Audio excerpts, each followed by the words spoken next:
Well, Mark, a dominant display against Sheffield Eagles, 9 tries. Was that almost the perfect way to prepare for a game like this at Wembley? I don't think there is a perfect way, is there? I thought we started really well. We went 16-0 up really early, but from a playing and coaching point of view, that's exactly where you want to be. But at the same time, I felt we probably let his own standards slack a little bit after that. We outstanding disrespectful to Sheffield, and we let them find their way back into the game. So a good lesson for us to learn there. But ultimately, the main thing we wanted from last week was to get the 2 points for his league position. That's going to be really important. We didn't want to slip up. So job done there, and we got through relatively injury-free, barring Jacks. So it's all steam ahead on Saturday now. Yeah. Did you feel that was a few players getting away from the game plan or losing focus, or what did you put that down to, that maybe lapse in mental concentration? I've a new experience for us all, including myself, if I'm honest with you. I thought I got my bench rotations wrong. I thought I got my substitute rotation wrong. So that were a good lesson for me. But it's hard, as I say,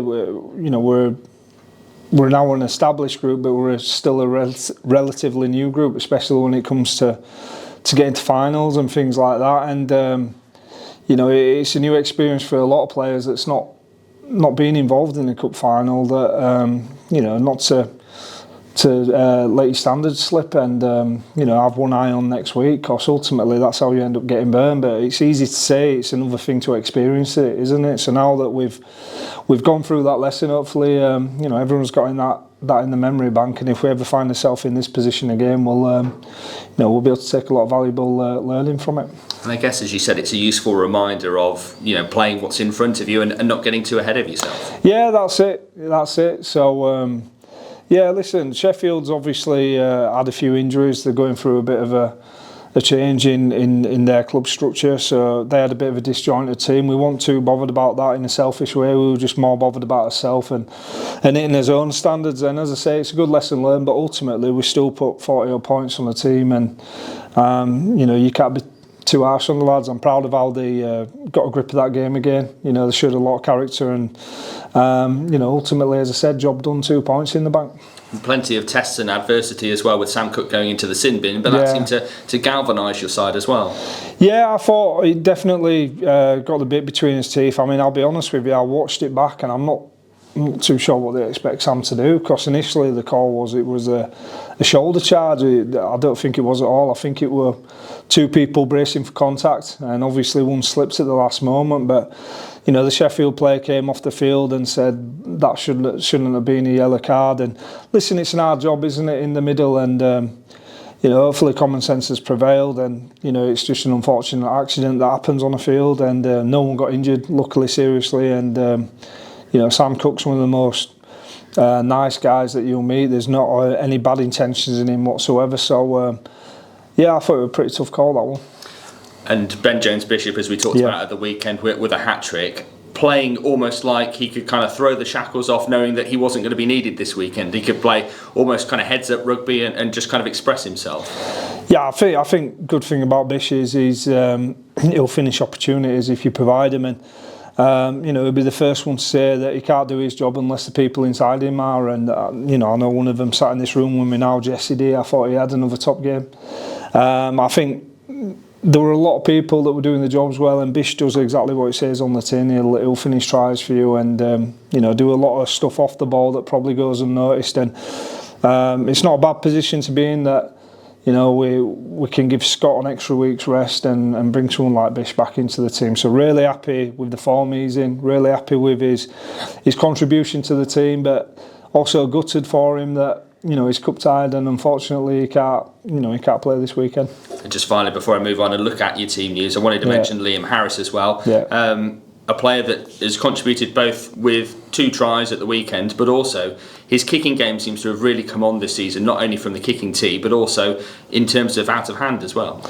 Yeah, he's been doing a lot of work, and so has Atta. They've been doing a hell of a lot of work on trying to improve that. I think that's one area of his game that we can go chasing some easy wins on, and Liam's taken full advantage of that. He's really putting some extra work in, but he's doing exactly what you want your captain to do. He's He's doing his job on the field. Obviously, marshalling us around. He's obviously taking them opportunities when they come. But you know, there's 4 or 5 people in that team that's really stepping up and being counted. You know, if you look at Geordie Thompson, he's leading by his actions. You've got Paul McShane in the middle. You know, Jesse D, big voice behind the scenes. Obviously, Liam and Atta. So there's a lot of people stepping up and. You know, and not only speaking a good game, but backing it up with their own performances on field. And as I say, we've just got to keep that bubbling now. You know, not get too far ahead of ourselves. Just make sure we keep nice and honest with each other, and one game at a time. And you mentioned Ben Jones Bishop obviously being cup tied this weekend. Disappointing for him to drop out, but it means that you can bring someone in, and you were able to rest Scott Galliano last week as well. How's he doing after that week off? Is he kind of chomping at the bit, raring to go? Yeah, he trained fully last week. Actually begging to play on the game, but it was probably me being a little bit too overcautious, and if I'm honest with you, it saved me a selection headache. You know, we've obviously got 3 quality wingers and only 2 spots, so yeah, it saved me a bit of an headache there. But yeah, he was fine last week. He's trained fully last night. Unless there's some sort of hiccup, I don't see any reasons why he won't be back in on that left wing. But it's a superb, almost like-for-like replacement. You know, the experience and the motor, as you've talked about, of Ben Jones Bishop to come in, and a player in Scott Galliano that's just really hit the ground running since he arrived in York. Yeah, he's settled in really nice, and as I say, he's you know, him and his partner seem to have settled in. Well, it's hard not to settle into a city like York, isn't it? You know, the lads have been great with him, making sure he feels welcome. Great sense of humour, great personality. He's getting used to English humour now, finally. So yeah, he's just a good guy, just a good egg to have around. So really enjoying his company, and he's you know, he's a great teammate, and he adds to his team. Injury to Jax O'Neill, or injury doubt? No, Jax will be out. You know, gutted for him. He'd done a hell of a lot of hard work to get back fit.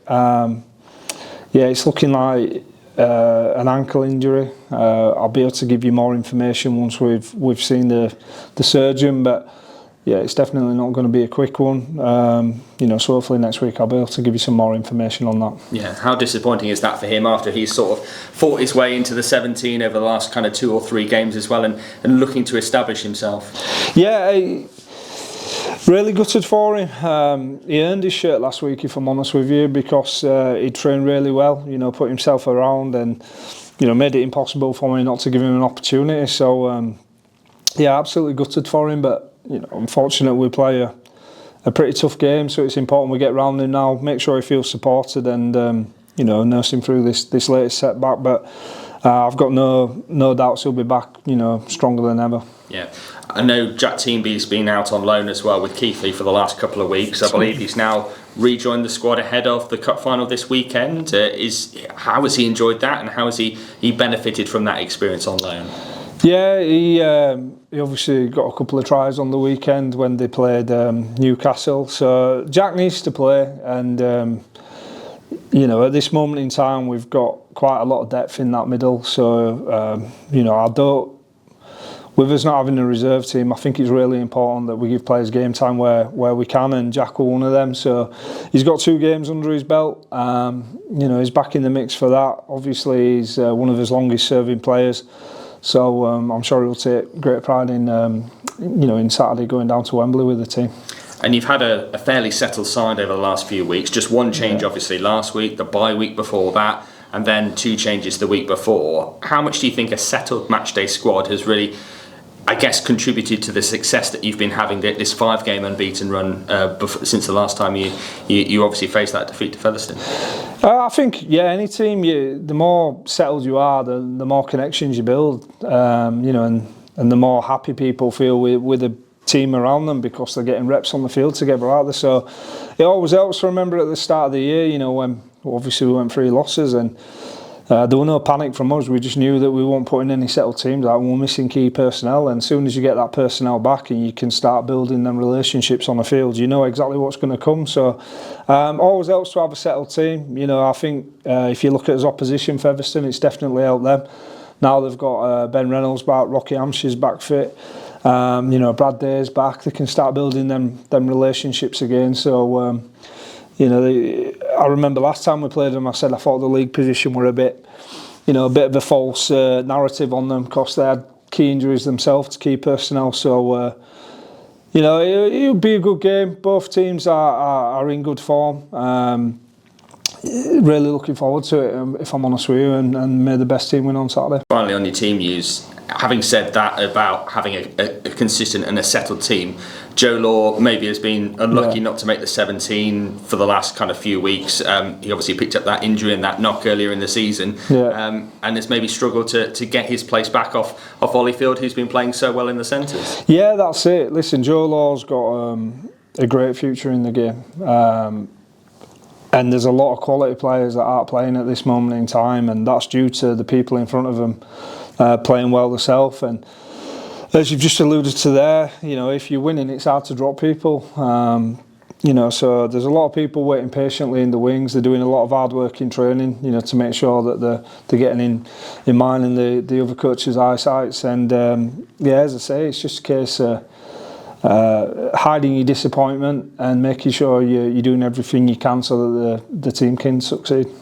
When you look at your opposition, Featherstone, as we've already sort of alluded to, the last team to hand you a loss, and it was a narrow defeat. What lessons do you think you can learn from just that 2-point defeat at Millennium Stadium? Yeah, I think you learn a lot more in defeat than you do in wins, if I'm honest with you. And I think it was 16-0 we went up, and obviously let them back into it. So some good lessons we've spoke about there. But as I said, they're a quality team, and we learned a valuable lesson that we can't switch off, especially concentration-wise, because they've got enough strike in the team to burn you. So we spoke internally about what we need to do to fix that up. But it's a different game. We're playing on a different field. So just looking forward to it. The best word I can describe this week for you is excitement. It's excitement to get out there and perform. So just really looking forward to what will hopefully be a good cup final. And for you as well as a coach, having obviously never played at Wembley, never coached at Wembley before, what's this week like for you on a personal note? And is your excitement almost at the level of some of the players at the moment? I'm a bit boring. So I'm just going down there to get a win, if I'm honest with you. That's all I'm bothered about. I get the whole experience and all that, but it's only a good experience if you get what you want, isn't it? So it's good to see the players get the credit they deserve, but I also know that the players are very similar to me, that they'd rather get a win than a great experience. It's as simple as that. We're in the business of winning. We get judged on results.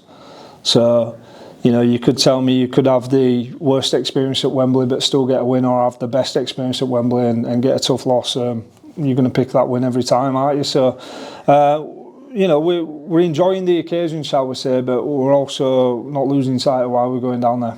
And for some players, I guess, at his stage of his career at Kumatai, you look at this reward at the sort of the tail end of his career, and some of the young guys, this is obviously their first taste of Wembley. I guess different players at different stages in their career are going to have sort of different experiences in that sort of thing. You look at Paul McShane having been there and done it on so many occasions. Is that experience important in this, or can also lack of experience help the players? I think both. I think you need a bit of both, don't you? If you've just alluded to a few players there that's obviously had a chance to play on this stage, and some of them have been victorious, other ones will come up with losses, and then they'll be pondering, do I get another chance to rectify that? So there's that narrative obviously that's there, but you've got young lads that will dreamt about playing on Wembley, since being a young kid themselves, and they're getting that opportunity. So you can make a narrative whatever you want. So I'm really glad that they're, internally getting them experiences. But as I say, from a coaching and playing point of view, we're just prepping a team to go down on Saturday and do what we need it to do. And I know when we last spoke about Featherstone, you didn't want the narrative to be about Mark Applegarth against Paul Cook, that sort of thing. But you also spoke in the aftermath of the Featherstone result about how Paul Cook used his tactics on the day and the conditions and the pitch and the rest of it to his advantage. Do you think it's a bit more of a sort of level playing field in this time around? Well, obviously, listen, Cook is a good coach, but it's not me and Cookie out on that field. It's the players, and the spotlight should be rightly shone on them, because it's them that do the business. Our job on match day is done, isn't it? It's all down to the players. So Listen, every game's different. Sometimes you get off to fast starts. Other times, you've got to build yourself into the game, and your tactics are going to differ, on that sort of thing. So it's always good coming up against people that you've coached with, from that point of view and jousting in that sense. But ultimately, the spotlight should be shone on the 17 guys on the field, because that's who the game's about, and they're the important people, especially this week in the final. As you mentioned earlier, Ben Reynolds returning to the lineup, and Ryan Rocky Hampshire was a big kind of thorn in your side in that last meeting. Is he a player that in particular you have to sort of key in on? Yeah, I think they're a great combo, but so is Aaron Garner and Liam Harris. So, as I say, both teams are littered with star talent for this level of rugby. There's some of the best players in the Championship on display. So for a neutral fan, I'm sure it'll be a great spectacle. Obviously tactically we spoke about what we need to focus on, just as Featherstone will be doing exactly the same. And just really looking forward to getting out there now and watching the game unfold. Yeah. How much would it mean to you to secure your first bit of silverware for the club as well here now? Obviously, you came up against a dominant Wakefield side last year in trying to get to that grand final and came so close. But what would it mean to you to go another step and potentially at the end of this weekend be lifting some silverware? Yeah, I genuinely mean this. I'm not in rugby league for personal accolades. It's about the group, and one thing I really love about the York playing group is how close they all are, and it probably mean more to me to see them get the credit that they deserve, for the work that I know they've been putting in since November. They're so tight, they go above and beyond. It's one of the best groups I've ever been involved in from a playing and coaching perspective. And I'd be more proud to see them get the credit that they deserve. I think, I'm not in it for personal accolades on me as a coach. I enjoy coaching, helping groups fulfil their potential, and that's the most exciting thing for me on Saturday. It's a chance for the group to get recognition on what they do, but we're under no illusions. It ain't just going to get gifted to us. We're going to have to work for everything, and Featherstone's going to be saying exactly the same thing. So, as I said, may the best team on Saturday win. Just finally from me, discipline, penalties. Yeah. We've seen obviously, the last, I think 2 out of the last 3 games you've ended up with a sin bin. Do you think playing, mistake-free rugby league is what's going to win you this game ultimately? Yeah, ultimately you can't afford too many, can you? But I think there's loads of different things that go into it, and it's about nailing your game plan, obviously making sure that you show up for each other, and finding a way to get the job done. It's as simple as that. So yeah, you could go through discipline, sin bins, whatever you want, but ultimately you've just got to deal with what hand you dealt at whatever moment and find a way to overcome it, haven't you? Yeah. And expecting a big crowd down there as well. I know that some buses have been kind of laid on as well, so expecting a fair few York Knights fans to make a memorable journey. Yeah, listen, if they make anything like the sort of noise they normally make when we're playing at home, it'll be a fantastic atmosphere. I still think the RFL, whoever organises it's missing a trick by putting the 1895 on after the main event, if you want to call it that, the Challenge Cup final. So I don't know. I think it'll be a very noisy atmosphere. I just think it'd be even better if it was a penultimate event where you've got all the OKR and Warrington fans in. Well, I think that'd be the Wembley just about sold out there. It'd be a cracking atmosphere. But yeah, I think York fans are quality. I think they'll travel down in numbers as they are. I think there's 10 buses that's sold out so far, and there'll be loads travelling down by themselves. So thank you for that, and we'll hopefully give the fans a performance to be proud of. Mark, it's now 5 wins in a row and 1 defeat in your last 10, I think it is. So, first of all, how important has that confidence been to this winning run? Are you really enjoying seeing the players play with a smile on their face? Yeah, you see, both teams have got a bit of momentum going into the game, haven't they? But from a personal point of view, it's good to obviously get that winning momentum. It's like anything, winning and losing's a habit. It's been different sort of wins for us too, which is pleasing, so that's always a good sign. But it's about nailing it on the day now, especially in knockout rugby league. It's really important that you nail your tactics for the day. So just looking forward to it. As I say, excited to see the playing group get into action, and I know the players are excited about it as well.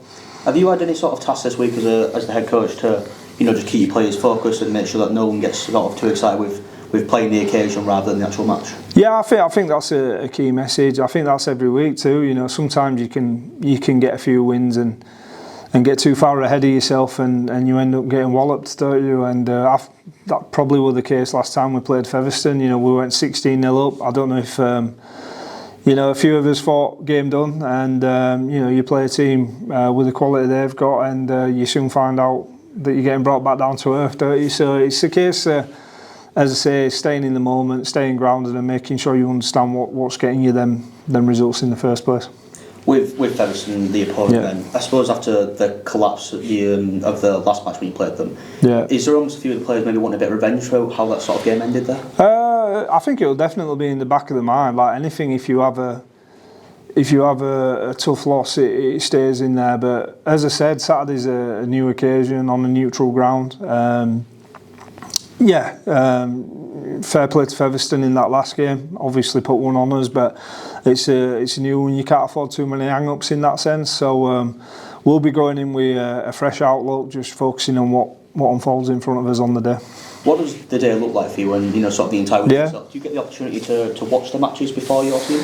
Well, good question. I've never actually been down in this position. So we're going down on the Friday. We get to go do a walk through Wembley, get a bit of familiarisation and things like that. Then on the Saturday, obviously I think we're in the women's finals dressing room, so we won't be arriving till about 4:15.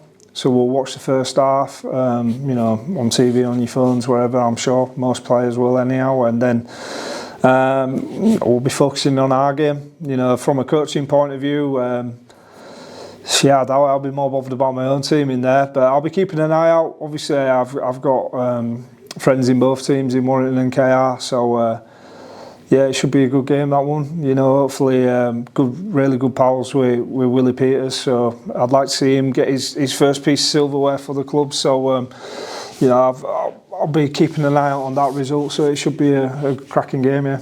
And with your coaching career so far, where do you think this sort of ranks? You know, get taking this nice team to Wembley. Oh yeah, definitely. As I said though, previously to Pete, there, like I'm not in coaching for personal accolades. I'm there more about seeing, you know, people reach their potential. So I'll be really proud. Obviously, I'm proud that the team's got there, but it means nothing unless we can get that win, does it? So there's one more to go yet. We've not hid away from that message. You know, we don't just want to be happy losers. We're going down there to do a job. So we've got 80 more minutes to fulfil that job yet. Just compared to the last time you played Featherstone in the league, what sort of differences do you think your team need to, you know, do on the pitch to, you know, make sure that this time you're the team not come out victorious? There's a few things we spoke about internally. Obviously, Featherstone will do the same. So yeah, there's a few things we feel we could have done better.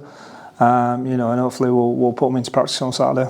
I know last week we spoke about quite a few of the injured players coming back to training. I assume none of them are really ready to be back involved in the squad yet. But will they all be travelling down with you to, you know, support the boys on? Yeah, so we're going to take the 21-man squad down on the Friday, and then everyone else will arrive on the Saturday. There's another coach coming from York. We've done that purely, you know, so that we can focus on the game in hand. But it's really important. It's a full team squad effort. So all the squad will be at Wembley, and you know, if you're not playing, they'll be supporting the lads trying to get that win for sure. That level of unity within the group, do you think that's been really important to, you know, reach the stage of the 1895 Cup? Yeah, I think it's important in any group. You know, any team that gets to a final, they've got to have that unity, haven't they? So really happy with the tightness of the group, and as I said, I think any team that gets far in whatever competition, they've got to have a certain level of unity to be getting there in the first place, haven't they? With regards to your teammates as well, I imagine, as you've said, that, you know, you're going there to win, you want to put your best team out. Is there anything in the back of your mind thinking that you want to give players, you know, the chance to play at Wembley on this big stage? No. If I'm honest with you, I'll put whatever team I feel's going to do the job on the Saturday. You don't always get it right. You know, you can't afford to let sentiment get into you too much.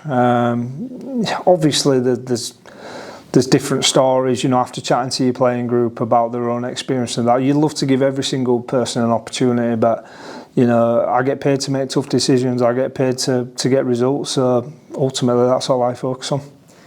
Tomorrow marks 1 year since you arrived to the club. Right. I just want to see how happy are you with the progress that you've made in this 1 year then, and what do you think is next in terms of moving the club forward?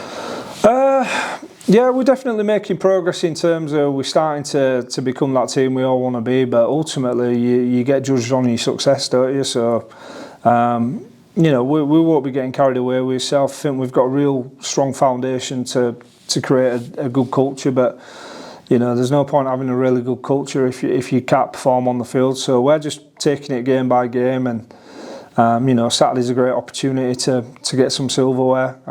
As I said, it's not just going to get gifted to you, because there's an extremely good team in Featherstone opposite you. So we've just got to make sure that we put our best foot forward for that, and we just keep on going like that. Once Saturday's out of the way, you worry about what comes next. So from that point of view, I'm really happy that we're instilling some good behaviours. But as I said, it's all pointless unless you start turning that culture into a winning culture, isn't it?